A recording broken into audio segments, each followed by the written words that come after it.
my wife's a garage sale collector. She's at every rummage sale you'll ever see. She buys the clothes and never stops to check them.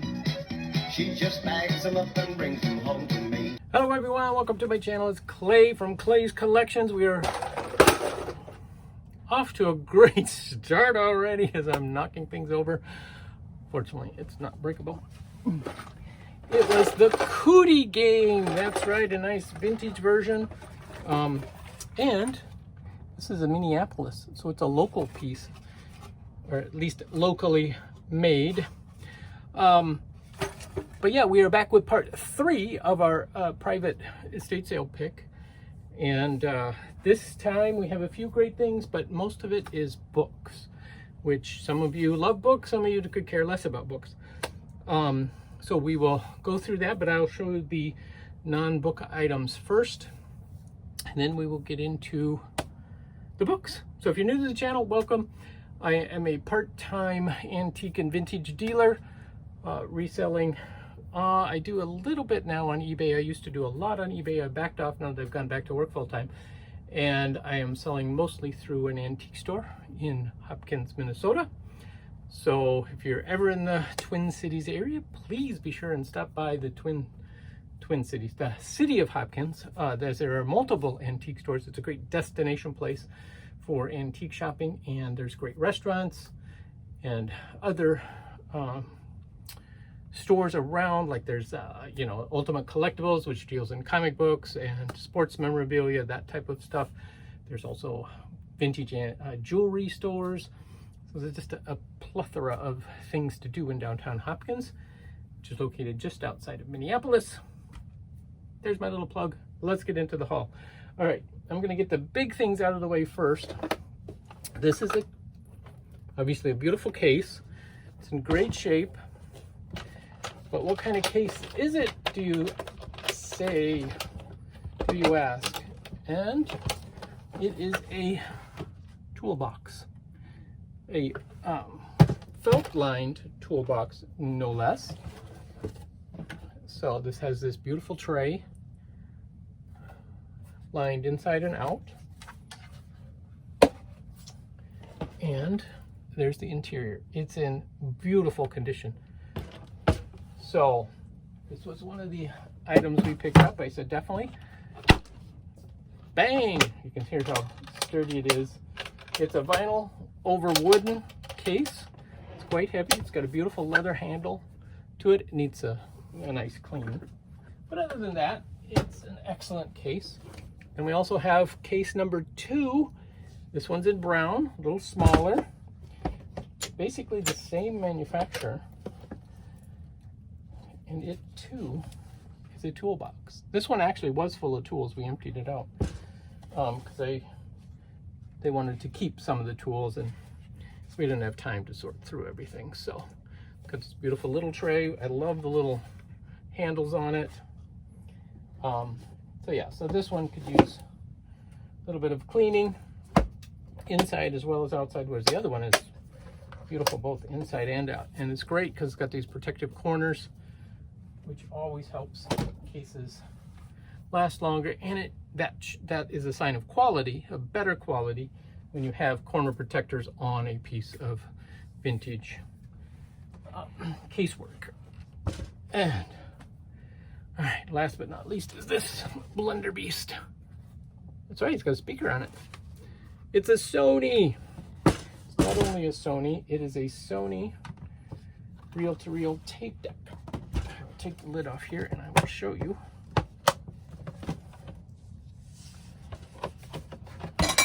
Oops. Now this is missing the cover to that centerpiece. But this is, I have not looked this up. Now my friend told me that, this was, between $100 and $200 for this particular Sony tape quarter. It's called a tape quarter. So it's for playing and recording on tape, magnetic tape. So like I said, I haven't looked into it. I haven't had time, but that is probably one of the most valuable items besides the two beautiful crystal lamps that I showed in part 2 of the video. I already showed you the cootie game, and it has all of its pieces, which is cool. Well, I think it does. I'll have to put them all in the little slots to make sure. This one doesn't have a date on it. No date. All right. And then 2 other items. Little Zippo lighter. This has the number 143 on the front. Not sure why, but it's marked Zippo on the bottom. Just a simple, well-used lighter. And then there's this item. It's a promotional item. It's called Speed's Auto Parts. And this was, I'm trying to remember what it was. Oh, it's a knife.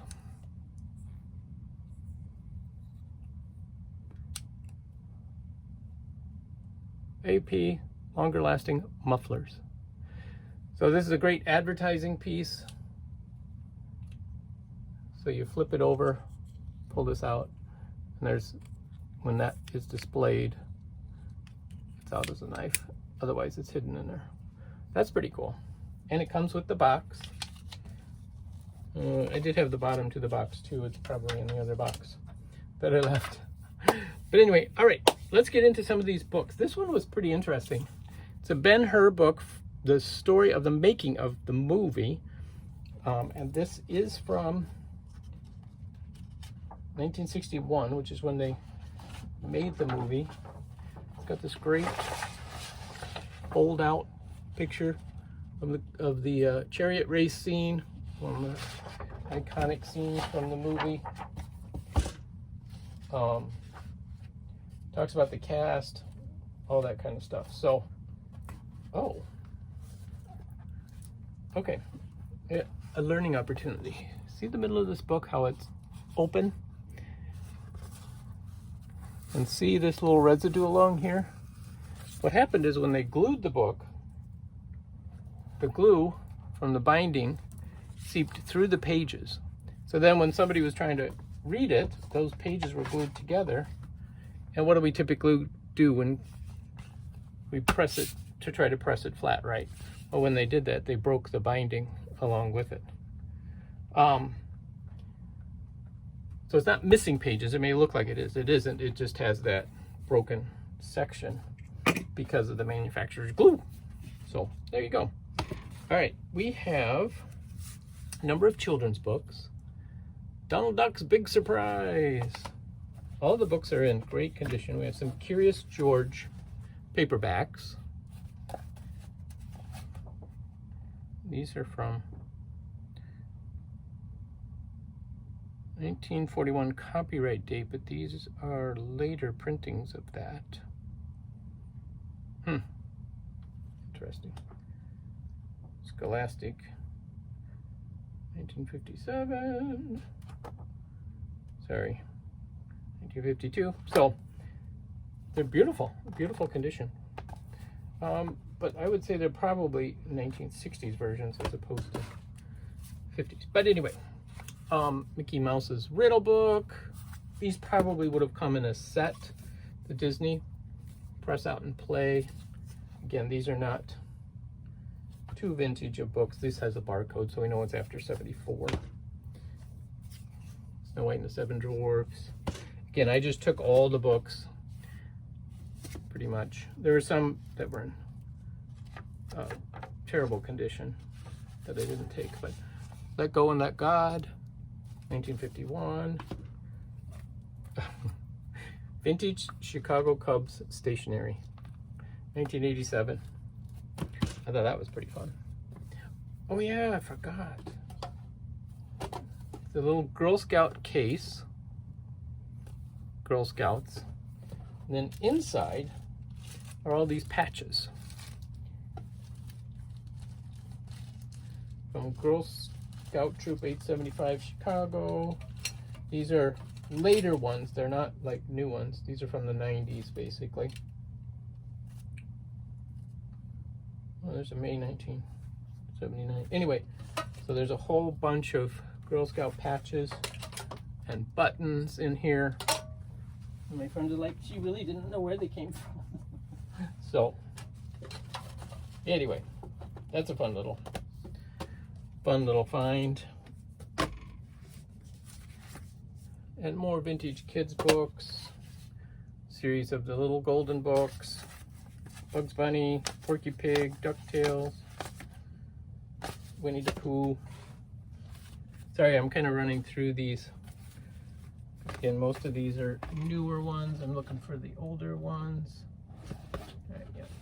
Okay, here's some Spiritualist Lyceum Manual. Now, I have not really looked any of these books up. I just took what was there. 1962. Religious books and religious items are on the comeback right now. So, Know Your Bible. Or it says Your Bible and You, actually, sorry. Treasures and Scriptures, Psalmist. 1950 version. 1959 is this copyright. There you go. The 20th Century Church and Club. This one is an older one. This one is from 1901. Facts Stranger Than Fiction. Ooh, this sounds really interesting. I'll have to read that one. Yeah. 3 O'Clock Dinner. Another nice vintage book. 1945. East River.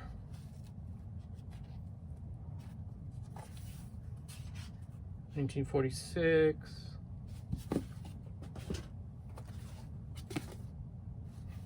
Their Heart's Desire. Love the graphics on the cover. And again, this is a paper label, and it put on the cover, and then it's embossed with the gold lettering. That's a nice book.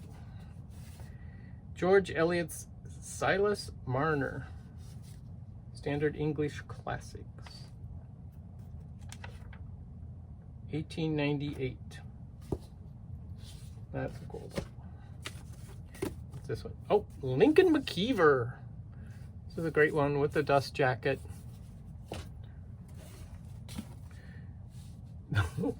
The Intrusion of Jimmy. Look at that cover. Isn't that awesome? Love the graphics on that. Name that era. That's right. Turn into 1910 is the copyright. Published in May 1910. That actually is still in beautiful condition. The cover, the interior. Yeah. Beautiful book.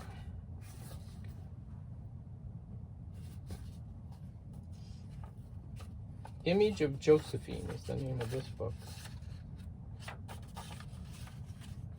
1945. Booth Tarkington, that's right. That's why I picked that up. Booth Tarkington. Another famous author. In fact, our daughter went to elementary school, kindergarten, and first grade at Booth Tarkington Elementary in Wheeling, Illinois. Lucinda Brayford, 1948. And again, just a novel. Novels tend not to sell well, old novels, unless they're classics. Once Upon a Time, look at this beautiful book. 1928 was when this was given. 1915 is the latest copyright date. Now these pictures are all black and white. Look at this. There's a picture of a dinosaur. The binding is very tight on this. You can see the pages don't separate very well, which means this book has not been read very much at all. So we don't want to break that, so we'll keep that there. Favorite Fables from Aesop, great little children's book. Oh, this one. This was a great little book. It's in terrible condition, but look at the cover. Chatterbox. This was like an activities book from 1921. It gives different stories, gives you different pictures and activities in here. Oh, there's a piece of paper. There's a great thing about books is finding Oh, they're just plain pieces of paper stuck in the book.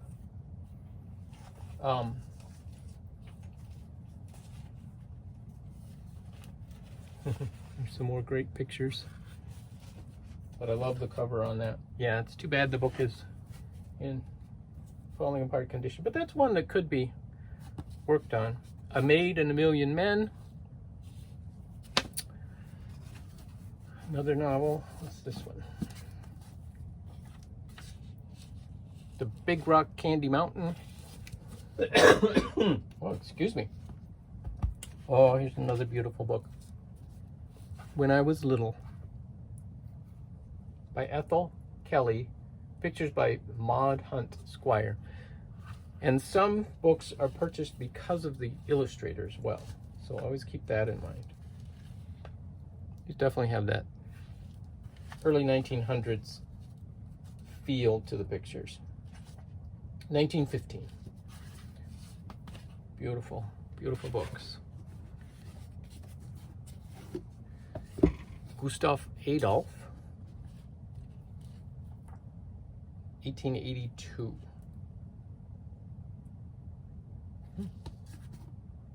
Topelius.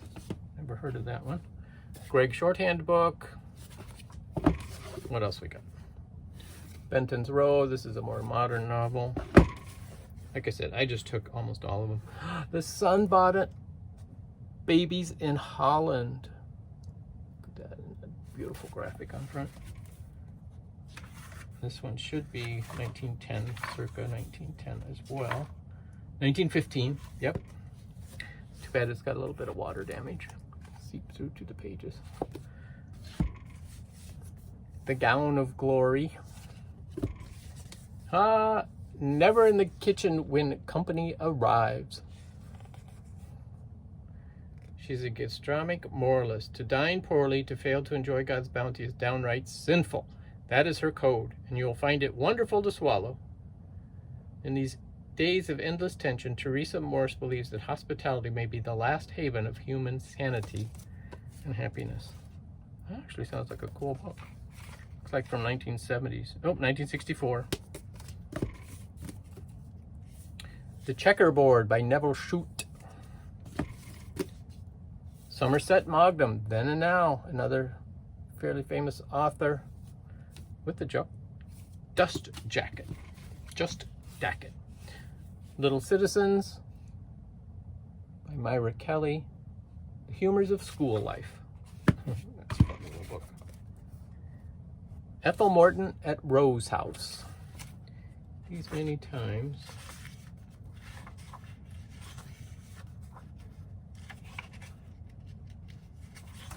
(1915). There's a whole bunch of these from 1915. So, Etiquette, an encyclopedia of good manners and social usage. Ooh, another book we could use in today's society. This one, look at the cover on this. It's The Dust Jacket. The Bobbsey Twins' Wonderful Secret. This one is in excellent condition. It does have some writing in there from the dedication, but 1931, beautiful, beautiful book. Proud New Flags. This is a book about of the Navy, 1951.